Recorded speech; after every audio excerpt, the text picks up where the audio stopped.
तमहं सर्वदा वन्दे श्रीमद्वल्लभनन्दनम् अज्ञानतिमिरान्धस्य ज्ञानाञ्जनशलाकया चक्षुरुन्मीलितं येन तस्मै श्रीगुरवे नमः।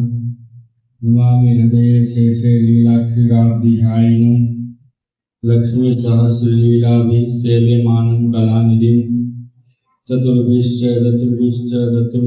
त्रिभिस्तथा षड्भिर्विराजते योऽसौ पंचितः हृदये मम। विराजमान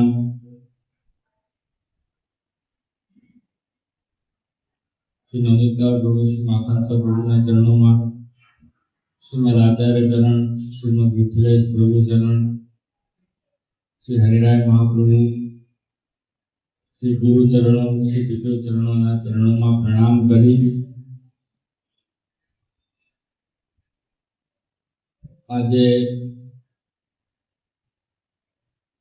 સત્સંગમાં એક નવો પ્રારંભ કરવા જઈએ છીએ।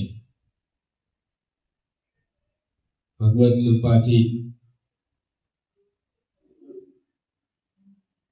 શ્રી ગુસાઈજી વિરચિત શ્રી સર્વોત્તમ સ્તોત્ર श्री आचार्य चरणना अष्टोत्तर शत नामावली एनु जे व्याख्यान यथामति व्याख्यान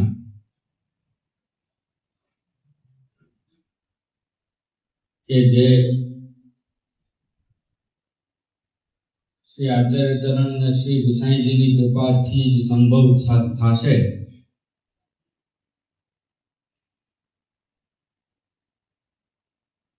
आप श्रीना चरित्रनु वर्णन पापनाश वगर शक्य नथी અને આપણે બધા જીવો પાપથી ભરેલા છીએ। તો આપ શ્રીના ચરણોમાં વિનંતી કરી અને આગળ વધીએ। આપ જ કૃપા કરશે तो ज કંઈક બે શબ્દ સ્ફુરિત થશે। કારણ કે સર્વોત્તમ સ્તોત્ર છે, સર્વથી ઉત્તમ સ્તોત્ર છે તો કેવો પાવર હશે। સર્વોત્તમ સ્તોત્રનું વ્યાખ્યાન છે, સામાન્ય સ્તોત્ર નહીં। सर्वथी उत्तम स्तोत्र है तो एनो केवड़ो पावर हशे।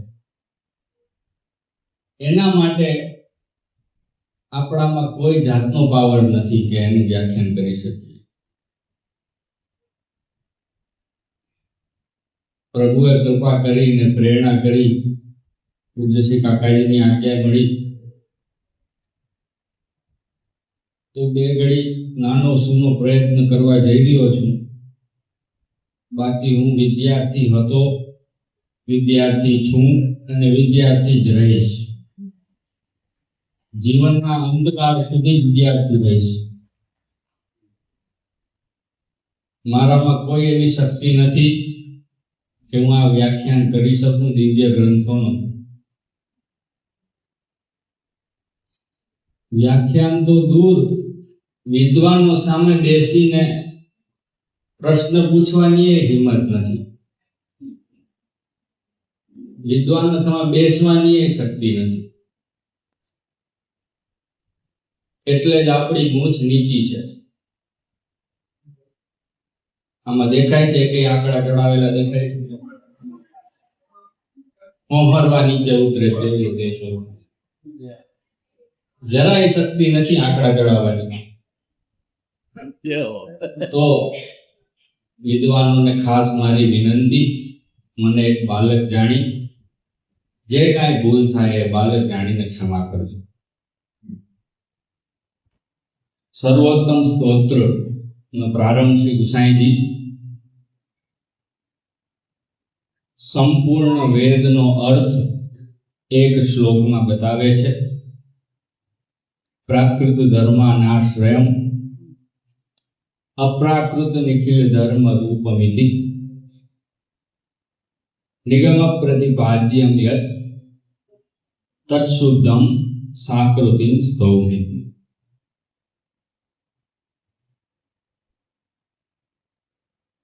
આ સ્તોત્ર ઉપર 7 ટીકાઓ છે, 7 વ્યાખ્યાઓ છે સંસ્કૃતમાં. એમાંથી શ્રી દ્વારકેશજી મહારાજ કે જેમણે મૂળ પુરુષ, જે તમે લોકો સત્સંગમાં મૂળ પુરુષનું ગાન કરો છો, એ જેમણે રચના કરી એ દ્વારકેશજી મહારાજે જે વ્યાખ્યા સર્વોત્તમ સ્તોત્ર ઉપર લખી, એના આધારે આપણે સત્સંગ કરશું. તેની પહેલા થોડુંક આ મંગલાચરણ પ્રાકૃત ધર્માનાશ્રય સ્તોત્ર ઉપર, શ્લોક ઉપર બોલવું જરૂરી છે.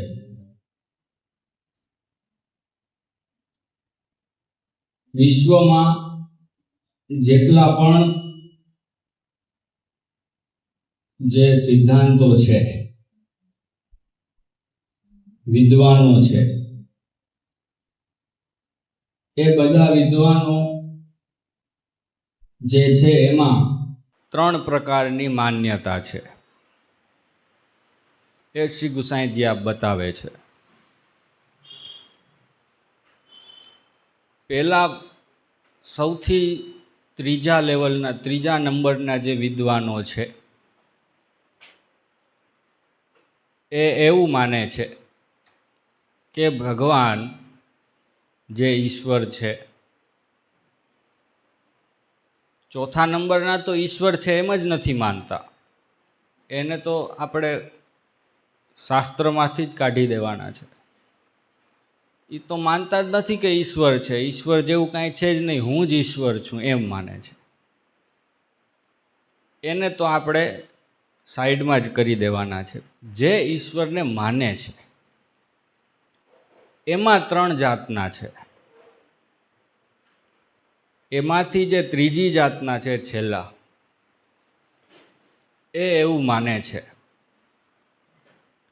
કે ભગવાન જે છે ઈશ્વરે માત્ર ને માત્ર પ્રાકૃત ધર્માનાશ્રયમ એટલું જ છે, એનાથી વિશેષ કાંઈ નથી.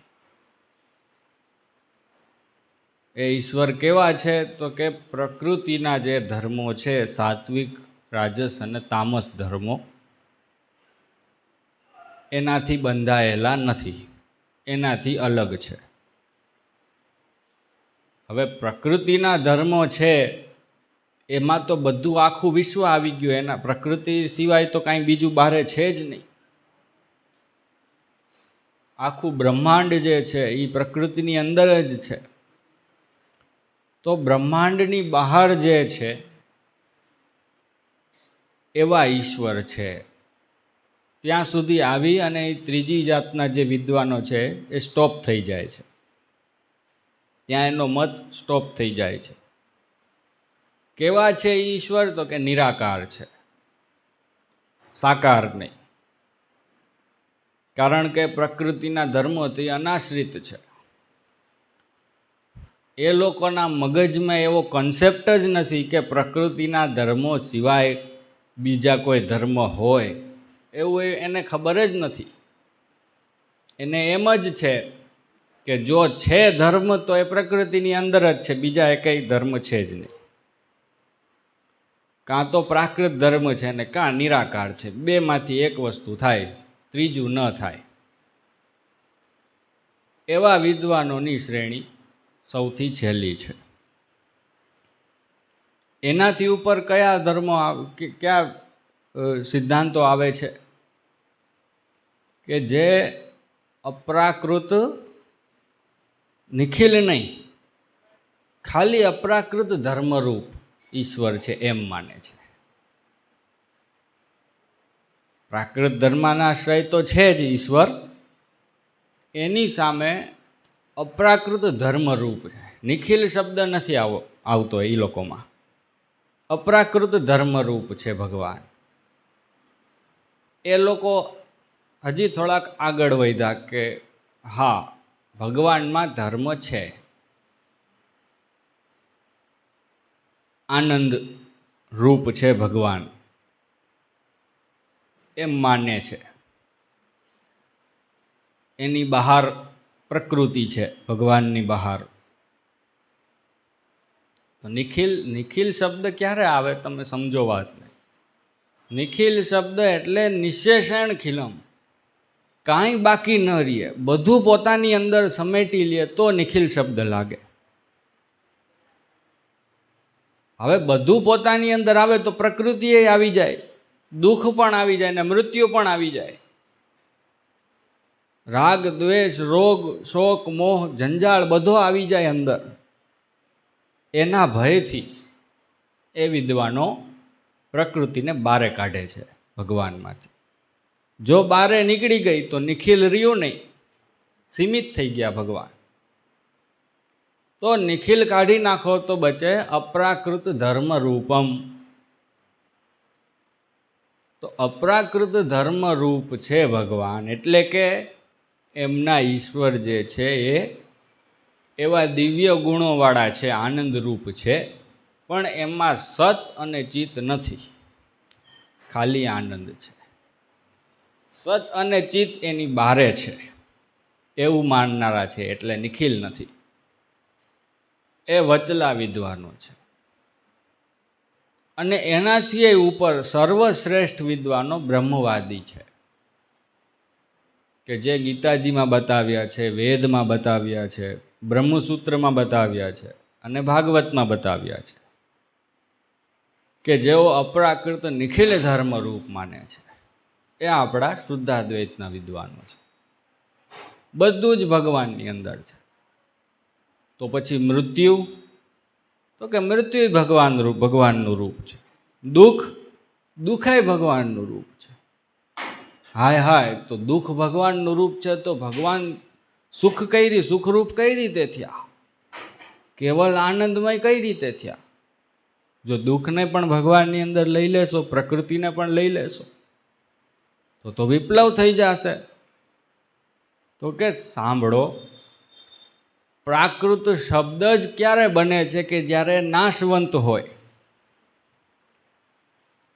હવે નાશવંત જે વસ્તુ છે એ પ્રલય પછી તો રહેવાની નથી, એ તો ઉડી જવાની છે.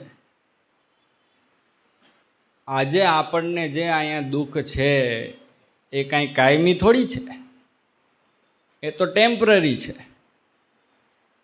તો અંતમાં જે અંતિમ અવસ્થા છે ત્યાં તો એકલો આનંદ જ રહેવાનો છે.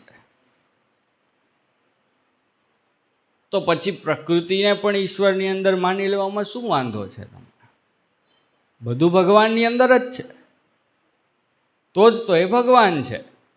જો ભગવાનની બહાર કાંઈ હોય તો ભગવાન ન રહે, સીમિત થઈ જાય. ઈશ્વર શબ્દ કઈ રીતે બને છે? ઐશ્વર્ય જેનામાં હોય એ ઈશ્વર. ઐશ્વર્ય એટલે બધી જગ્યાએ વ્યાપક થઈ અને બધું પોતાની અંદર સમાવી લેવું, એને જ તો ઈશ્વર કહે છે. તો ઈશ્વર જે છે ભગવાન, તો એની અંદર બધું જ નિખિલ ધર્મ રૂપ છે. એનો અર્થ જ એ છે કે પ્રકૃતિને આ જે કાંઈ દુઃખ ને મૃત્યુ ને જે બધું છે એ બધું ટેમ્પરરી છે, કાયમી નથી. જે રીતે સોનું છે,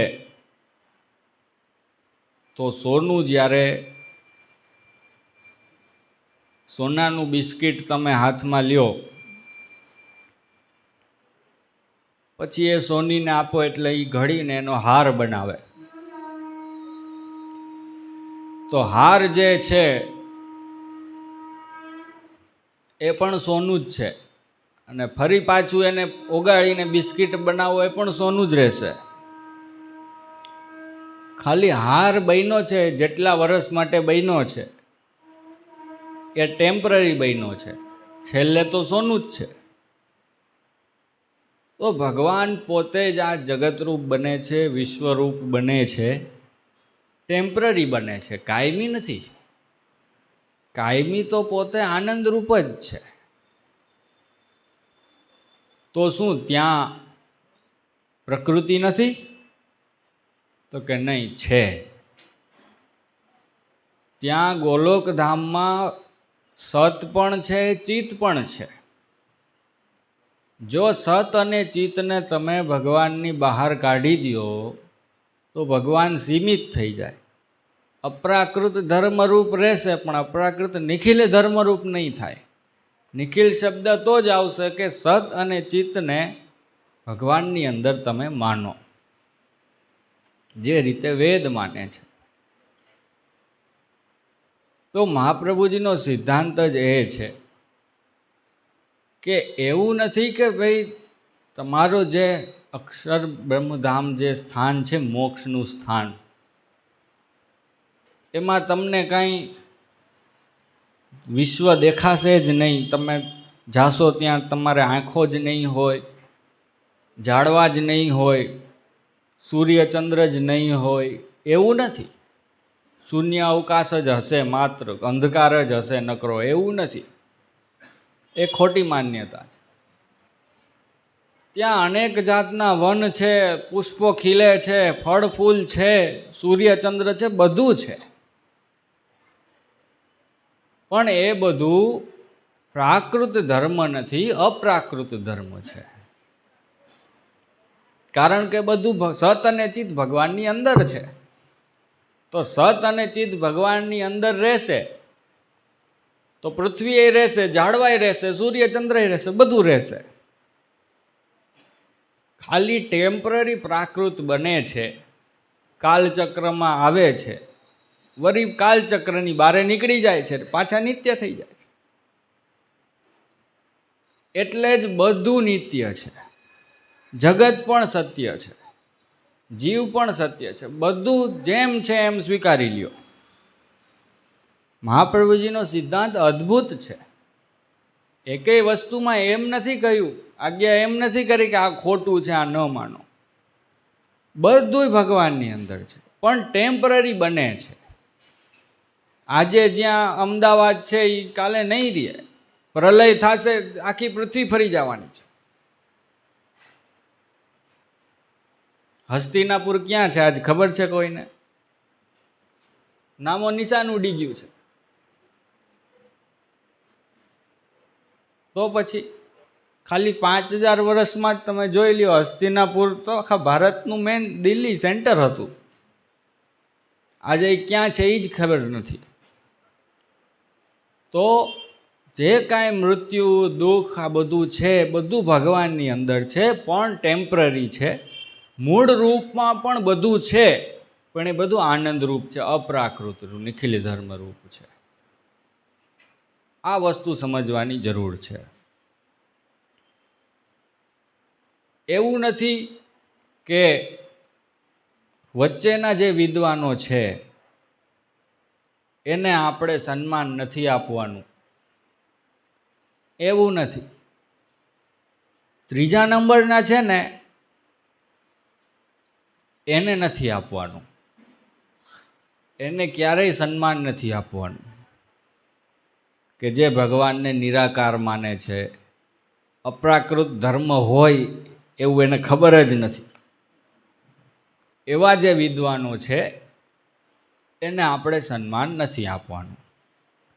પણ વચ્ચેના જે છે કે જે સત અને ચિત્તને ભગવાનમાંથી બારે રાખી અને ભગવાનને આનંદરૂપ માને છે, સચ્ચિદાનંદ ભગવાન માને છે, એને તો સન્માન આપવાનું જ છે. હા ભાઈ, તમે આવો, બેસો, પ્રસાદ લ્યો, ભલે તમે બીજા સંપ્રદાયના છો, ભલે બીજા સંપ્રદાયની કંઠી ધારણ કરેલી છે, પણ ગમે એમ તમે આજે નહીં તો કાલે અમારી લાઈનમાં આવવાના છો. કારણ કે તમે ભગવાનમાં અપ્રાકૃત ધર્મ માનો છો, ભલે નિખિલ નહીં, પણ ધર્મ તો માયના, સાકાર તો માયના ભગવાનને. તો એનો ક્યારેય વિરોધ નહીં કરવાનો. તમને હું સાચી સલાહ આપું છું મારા અનુભવથી. જે લોકો ભગવાનને નિરાકાર નથી માનતા એનો ક્યારેય વિરોધ નહીં કરતા. એ લોકો હશે તો આપણે ટકી રહેશું ભારતમાં, બાકી આપણને કોઈ ટકવા નહીં દે. કોઈ પણ સંપ્રદાય હોય, કોઈ પણ સંપ્રદાય હશે, જો ભગવાનને સાકાર માનો છો, હા, તો તમે આનંદથી રહ્યો, જીવો, મજા કરો, વધો, ખૂબ વધારો તમારો સંપ્રદાય આગળ પૃથ્વી ઉપર, અમેરિકા સુધી પહોંચી જાઓ. એ લોકો હશે તો પુષ્ટિ માર્ગ ટકશે, બાકી નહીં ટકે. એટેક કરીને આખું ભારત દબાવી લેશે બીજા લોકો. હા, સન્માન કોને નથી આપવાનું? જે નિરાકાર માને છે એને, બાકી બધાને સન્માન આપો. અપ્રાકૃત નિખિલ ધર્મ રૂપમિતિ નિગમ પ્રતિપાદ્યમ યત. વેદ જે છે એ આપણા મૂળ ગ્રંથો છે. નિગમ, નિગમ એને કહેવાય. નિગમ શબ્દ અહીં ગુસાઈજીએ બહુ ગંભીર શબ્દ રાખ્યો છે મારી દૃષ્ટિએ. મને જે યોગ્ય લાગે છે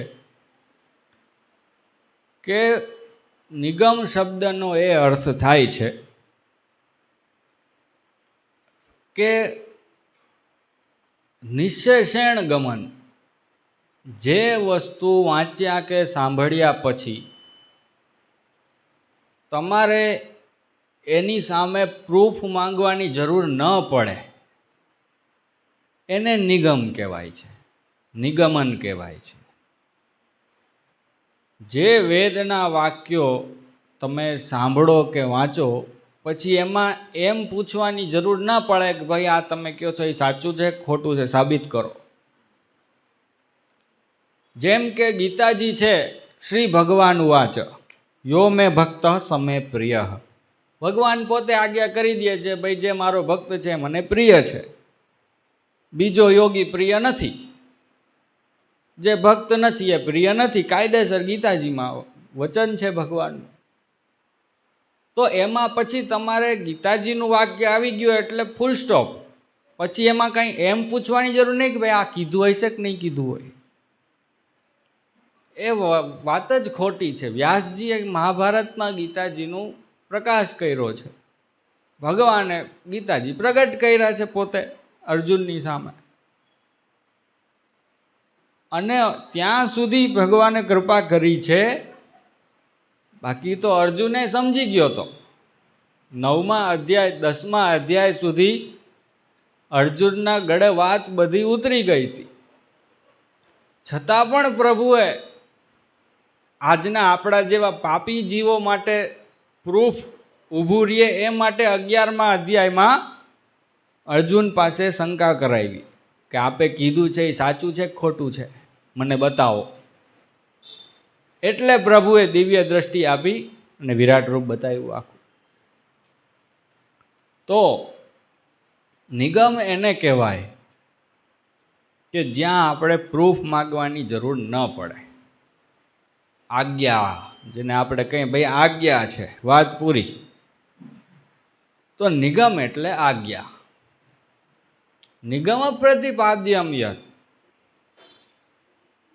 તમે એમ કહો કે ભાઈ નિખિલ ધર્મ જો આવી જાય ભગવાનની અંદર તો મૃત્યુ ને દુઃખ ને બધું આવી જશે. તો એવું તો વેદમાં કીધું નથી ક્યાંય. તો તમે વેદની વાતથી અલગ શું કામ બોલો છો? તમારો સિદ્ધાંત ખોટો છે. તો કે નહીં, વેદમાં પણ એકમેવ અદ્વિતીયમ બ્રહ્મ. હવે તમે સમજો, એ ભગવાન છે એ એકમેવ અને અદ્વિતીય છે એમ વેદ કહે છે. હવે મને બતાવો કે ખાલી એકમેવ કહેવાથી જ કામ ચાલી જતું હતું, તો અદ્વિતીય શું કામ કીધું?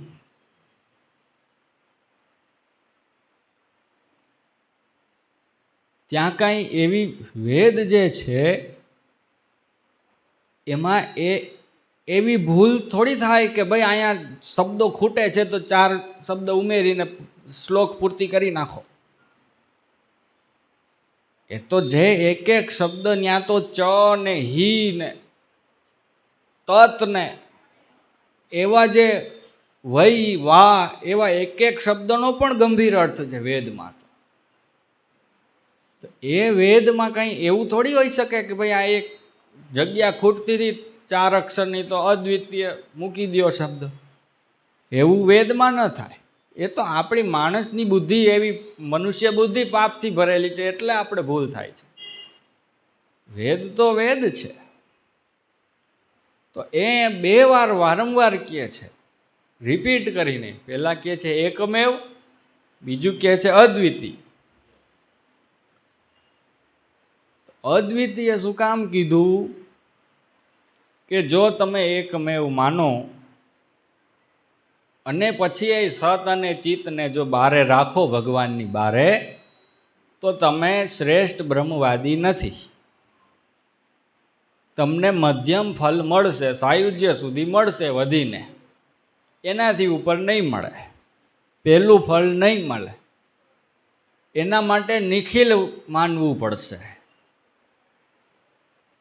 તો નિખિલ માનો એટલા માટે રિપીટ કરીને કીધું છે અદ્વિતીયમ બ્રહ્મ, એકમેવ અને અદ્વિતીયમ. બીજું કોઈ એની બારે છે જ નહીં, અદ્વિતીય છે.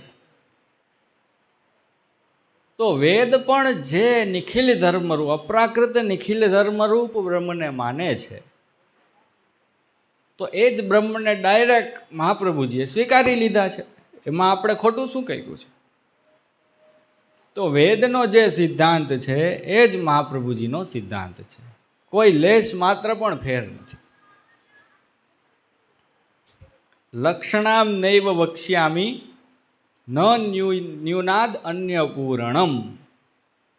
2 શરત મહાપ્રભુજીએ મૂકી છે અણુભાષ્યમાં, કે એક તો હું લક્ષણાવૃત્તિ નહીં કરું મારા સિદ્ધાંતમાં, અને એક અન્ય પૂરણ નહીં કરું. અન્ય પૂરણ એટલે મેં કહ્યું જે રીતે કે ભાઈ અદ્વિતીય શબ્દ જે મૂક્યો હોય, ભાઈ શ્લોકમાં 3 અક્ષર ઘટતા હતા તો મૂકી દીધો ગમે એ ઉપાડીને, એને અન્ય પૂરણ કહેવાય શાસ્ત્રમાં. કે અન્ય પૂરણ ક્યારેય નહીં થાય મહાપ્રભુજીના સિદ્ધાંતમાં. જે શબ્દ હશે એનો ગંભીર અર્થ હશે જ. અને બીજું લક્ષણાવૃત્તિ નહીં થાય. લક્ષણાવૃત્તિ એટલે શું? લક્ષણાવૃત્તિ એ કે જે શ્લોકમાં કહ્યું કે ભાઈ આમ છે, એનો જે સૌથી પહેલો અર્થ નીકળતો હોય, પ્રથમ અર્થ, સૌથી પહેલો અર્થ, કે ભાઈ સૂર્ય આથમી રહ્યો છે, તો સૂર્ય આથમી રહ્યો છે એ પહેલો અર્થ માનવાનો, માની લેવાનો. પછી તમે એના બીજા અર્થ કરો કે ભાઈ સૂર્ય આથમી રહ્યો છે, તમારી ટ્રેન આવવાનો ટાઈમ છે, તમે જલ્દી ભાગો. તો એમાં જે મુખ્ય અર્થ છે સૂર્ય આથમી રહ્યો છે એ કપાણો નથી, એ તૂટ્યો નથી, એ એમનેમ બરકરાર છે. હવે તમે એમ કરો, લક્ષણા કરો કે નહીં, સૂર્ય આથમી રહ્યો જે છે એ સૂર્ય માટે નથી કહેવાતું, પણ એ દડો આમ ફેંકો નહીં, દડો આમ નીચે ગયો દિવાલની નીચે, એના માટે એમ કીધું છે કે સૂર્ય આથમી રહ્યો છે. તો મુખ્ય અર્થનો બાદ થઈ ગયો. મુખ્ય અર્થ જે છે એનો બાદ માયાવાદી શાસ્ત્રોમાં ભરી ભરીને કર્યો છે. જે શ્લોકનો પહેલો અર્થ નીકળે એને તો ઉપાડીને સાઈડમાં ફેંકી દે, પોતાનો નવો અર્થ લગાડે, એને કહેવાય લક્ષણા.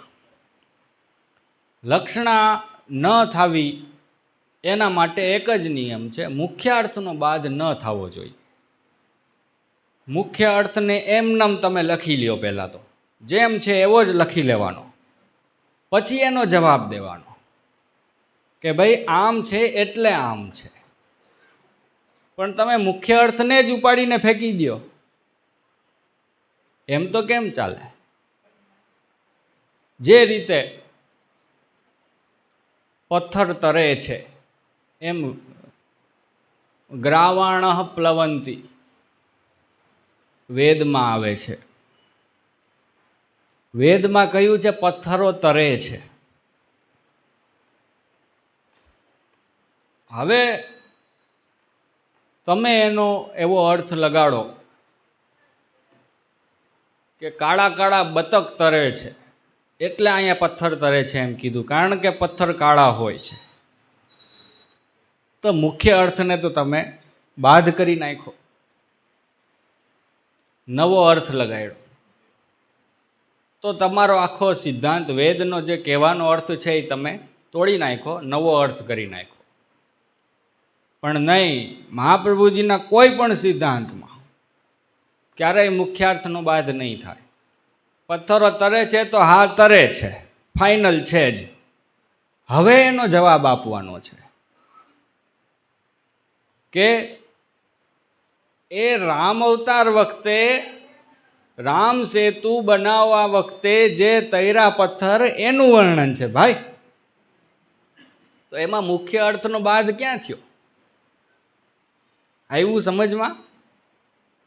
આમ બહુ સરળ છે, પણ થોડુંક સૂક્ષ્મ બુદ્ધિથી વિચારવું પડશે તમારે.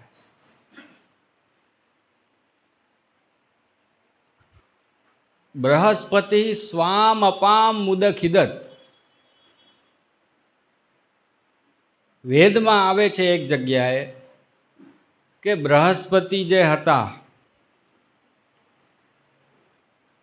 એમણે પોતાની ચરબી કાઢી અને યજ્ઞ કર્યો. સ્વામ વપામ ઉદખિદત. હવે એમાં તમે મનથી એ મુખ્ય અર્થને કાઢી દો અલગ અને બીજો કાંઈક અર્થ કરો કે એ ચરબી એટલે આમ નહીં પણ ઓમ, કાંઈક બીજું હાથમાં લઈને એ ચરબી કહેવાતું હોય છે એનો યજ્ઞ કર્યો, તો એ મુખ્ય અર્થનો બાદ થઈ ગયો. હકીકતમાં બૃહસ્પતિ છે એને દેવત્વ પ્રાપ્ત છે. દેવતાઓ પોતાની ચરબી કાઢીને યજ્ઞ કરે તો એ મરતા નથી, નામ જ અમર છે, અમરાહ દેવાહ. તો એ માનો કે પોતાની ચરબી કાઢીને યજ્ઞ કરશે તો બીજી ચરબી ઉગી જશે, એનું દેવત્વ તો માનો તમે.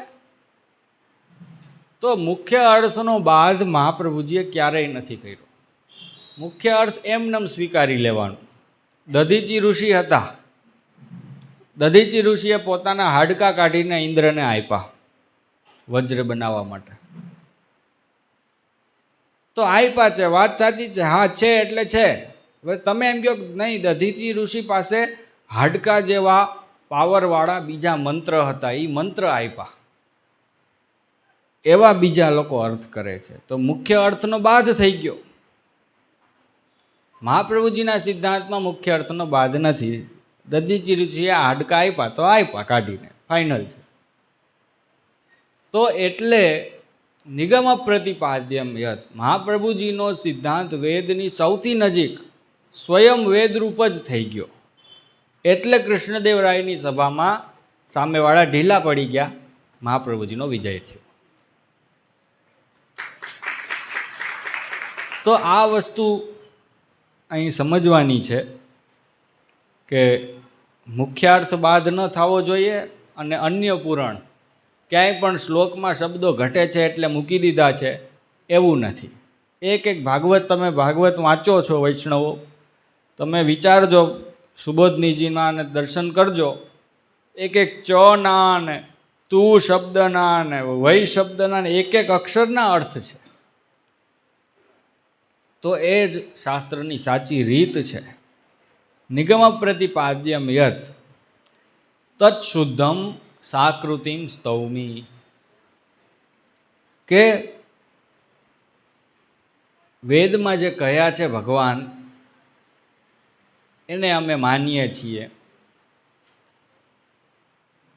હવે તમે એમ કહો કે ભાઈ આપણે પાપથી ભરેલા છીએ જીવો, દુષ્ટ જીવો છીએ, આપણને કોઈ સમજાવે તો સમજમાં આવે વેદની ભાષા. બાકી વેદની ભાષા આપણે માનો કે આપ એમ આજ્ઞા કરો કે ભાઈ વેદમાં કહ્યું છે તો અમે તો કોઈ દિવસ વેદ જોવા જવાના નથી, અમને તો સમજાય એવી ભાષામાં આપ બતાવો કૃપા કરીને.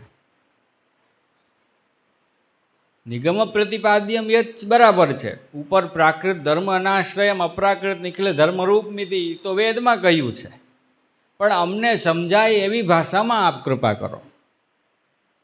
તો શ્રી ગુસાઈજીએ સરળમાં, સાવ સરળ ભાષામાં, બે જ શબ્દમાં શુદ્ધમ અને સાકૃતિમ સ્તૌમી. હવે સમજો, પ્રાકૃત ધર્મનો અનાશ્રય, પ્રાકૃત ધર્મોથી જે બંધાયેલા નથી, દુઃખથી મૃત્યુથી જે બંધાયેલા નથી,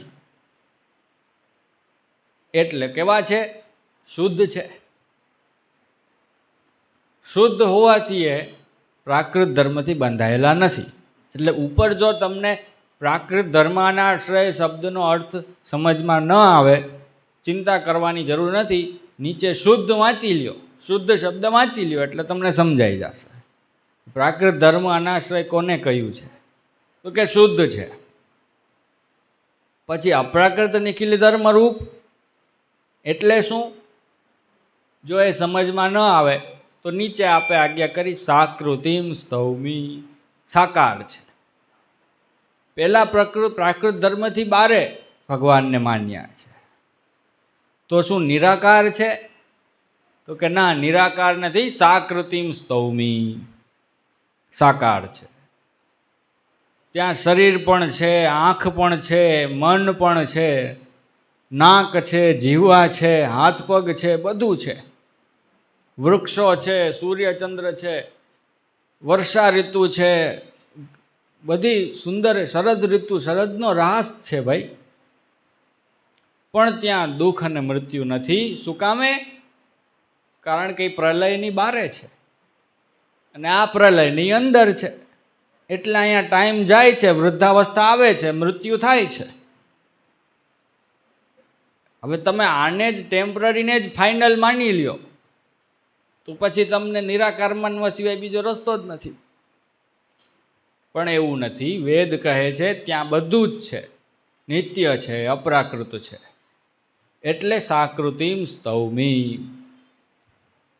સાકાર બ્રહ્મવાદ જે છે, આપણે ભગવાનને સાકાર માનવાવાળા છીએ, નિરાકાર નહીં.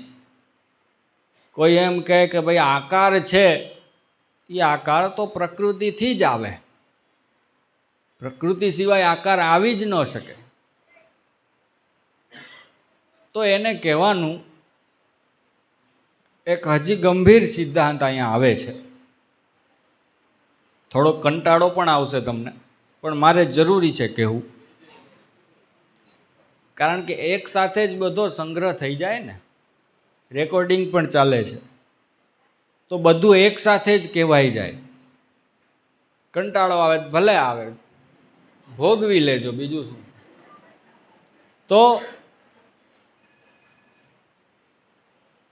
જે વાત ક્યાં હતી આપણી? પ્રાકૃત જે ધર્મો છે એ ભગવાનમાં નથી, અને અપ્રાકૃત ધર્મો છે એ સાયન્સની દ્રષ્ટિએ વૈજ્ઞાનિકો તો માનશે જ નહીં. કારણ કે એ તો પ્રકૃતિને જ ફાઇનલ માને છે. એ તો એમ જ માને છે કે આકાર તો જ હોય, કે જો પ્રકૃતિ હોય તો જ આકાર બને, બાકી આકાર બને નહીં. તો એનો આપણે ઉત્તર એ આપવાનો છે કે ત્યાં આકાર જે છે, પ્રકૃતિના ધર્મો ક્યારે આવે છે, પ્રાકૃત ધર્મ ક્યારે બને છે? કે જ્યારે દ્વિતીય આવે છે, દ્વિતીયતા આવે છે. એકમાંથી બે બને છે તો એની ઓળખાણ ઊભી થાય છે. ત્યાં બધું જ છે પણ ત્યાં ઓળખ નથી એકેય જાતની. એટલે પ્રકૃતિની બારે પણ નથી, પ્રકૃતિ પણ અંદર જ છે. પણ જ્યાં ઓળખ હોય, ઓળખ બને, આઈડેન્ટિટી બને, ત્યારે જ પ્રકૃતિ ઊભી થાય છે, ત્યારે જ પ્રકૃતિ બને છે કે જ્યારે એની અલગથી ઓળખાણ બને છે. જે ઝાડ છે, વૃક્ષ છે, સૂર્યચંદ્ર છે, એની ઓળખાણ બને છે. ક્યારે બને છે? જ્યારે સૃષ્ટિ આવે છે, સૃષ્ટિ બને છે, વિશ્વ બને છે બધું, ત્યારે એની ઓળખ ઊભી થાય છે. પ્રલય થયા પછી પણ ત્યાં બધું રહે છે પણ એની ઓળખ નથી થતી. એટલે એના અલગ નામ નથી. અલગ નામ ન હોવાને કારણે એક જ નામ છે ભગવાન, એક જ ઓળખ છે ભગવાન. આનંદરૂપ વૃક્ષ છે, આનંદરૂપ સૂર્ય છે, આનંદરૂપ ચંદ્ર છે, આનંદરૂપ શરદ ઋતુ છે, આનંદરૂપ રાસ છે. નામ એક જ છે આનંદ, ઓળખાણ એક જ છે આનંદ. અહીંયા આપણે જન્મ થયા પછી ફલાણા ભાઈ ને ફલાણા બેન ને અટક ને આ ને તે ને ગામનું નામ ને એ બધી ઓળખાણ અહીંયા બને છે. એટલે પ્રાકૃત ધર્મ આવે છે. એનો મતલબ એ નથી કે ત્યાં નિરાકાર છે બધું, ત્યાં બધું જ છે પણ ઓળખ એક જ છે આનંદ. સ્વરૂપેણ અવતારેણ લિંગેન ચ ગુણેન ચ તારતમ્યમ ન સ્વરૂપે દેહે વા તત્ક્રિયાસુ ચ. મહાપ્રભુજીની આજ્ઞા છે પુષ્ટિ પ્રવાહ મર્યાદા ભેદમાં કે ત્યાં જે ગોલોકધામમાં સ્વરૂપેણ, જો તમને એમ દર્શન થાય કે પ્રભુ અહીં બિરાજે છે ને એક ગોપી એની સામે ઊભી છે, તો એ તો બે થઈ ગયા, અદ્વિતીય તો થયું નહીં. વેદ તો એમ કહે છે કે અદ્વિતીય ભગવાન છે, એકમેવ ભગવાન છે. તો નિત્ય લીલામાં તો ભયંકર દ્વૈત છે, નકરા દ્વૈત જ ભૈરો છે બધી વસ્તુમાં. રાધિકાજી અને પ્રભુ બે બિરાજે છે. સ્વરૂપેણ અવતારેણ, પછી અનેક જાતની ગોપિકાઓ, લિંગેન ચ ગુણેન ચ, ભગવાન પુરુષ, ગોપિકાઓ સ્ત્રી. તો અદ્વિતીય ક્યાં થયું? દ્વિતીય તો બે જ તો થયું, દ્વૈત જ તો થયો. લિંગેન ચ ગુણેન ચ તારતમ્યમ ન, ત્યાં ઈ બધું ભગવાન જ બને છે. સ સર્વમ ભવતી સહિ એતાવાનાસ,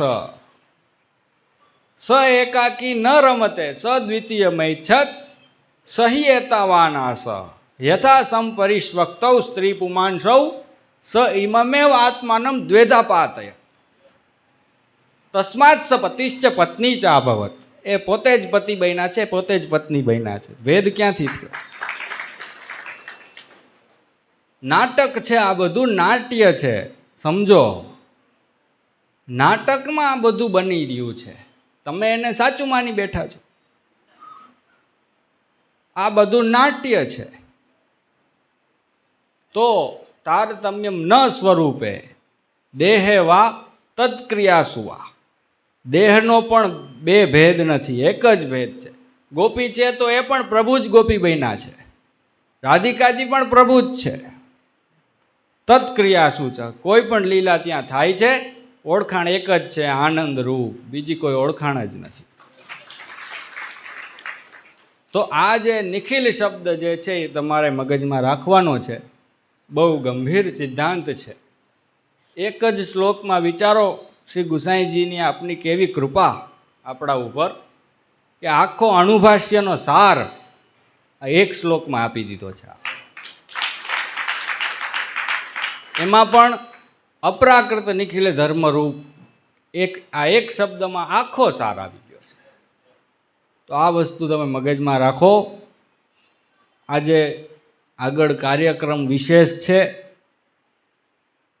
સુંદર એકાદશીનો દિવસ છે અને શુભ સમાચાર એ કે આપણી શ્રી માખણચોર પ્રભુ ગૌશાળા એમનો પ્રારંભ થઈ ચૂક્યો છે અને એ ગૌશાળા સિદ્ધ થવામાં જેટલા વૈષ્ણવોએ તન મન ધનથી જે સેવા કરી છે કે જેના માટે કોઈ શબ્દ નથી મારી પાસે. બાકી આજે કોને ટાઈમ છે, પણ જેઓએ સમય આપ્યો છે બધાને આશીર્વાદ રૂપે ઉપરણા ઓઢાડવાનો કાર્યક્રમ છે અને મારા તરફથી હૃદયથી બધાને ખૂબ આશીર્વાદ છે. જે લોકોએ ગૌશાળામાં સેવા કરી છે અનેક જન્મોના પાપ ધોવાઈ ગયા છે એ લોકોને. અને એમાં પણ ખાસ અમારા તુલસીભાઈ ઘરે નથી ગયા 2 મહિનાથી. વિચારો તમે, ગયા છે તો ખાલી પાણી પીવા ગયા છે, જમવા ગયા છે, બસ.